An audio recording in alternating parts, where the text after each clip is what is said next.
Ehlana sezathi siyakubingelele phela ngamukele bukele emakhaya kwesimanzonzo lapho ngilethela khona indawo zamaskani ehlabahlosile nefika ngesikhathi bukele emakhaya ke usuku la namhlanje umhla ka3 December usuku ngempela olukhulu la emculweni ngamaskani njengoba sazi ukuthi igcwame elisha Manqele noKhuzani Pungose usuku ngempela abakhiphe ngale album yabo eshisi khona uzokhumbula ukuthi futhi uKhuzani usuku lakhe ngempela afika ngalo emhlabeni la ibirthday yakhe.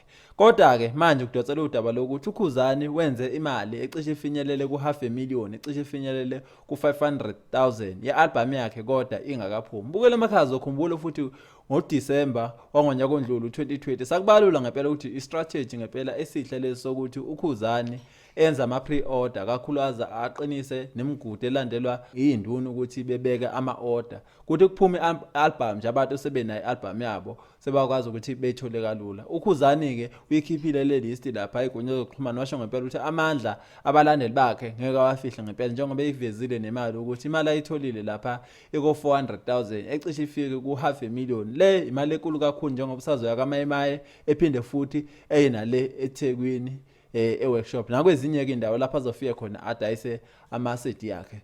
Ngaqinisekisa ngempela ukuthi imali azigcine ezoyitholile izocishe ifinyelele ko1 million. Sazoyifaka futhi uma digital ibuke ekwazi futhi ayicosha kuyo. Mukele emakhaya ke nabanye omaskandi siyagqugquzela ukuthi ngempela ngathi bengagxila kulesi strategy sama pre-order. Akihlangane futhi ngokuzayo ke sengulethele indaba zamaskandi. Kwesimanzonzo indaba ayipheli. Till next time. Siyabonga.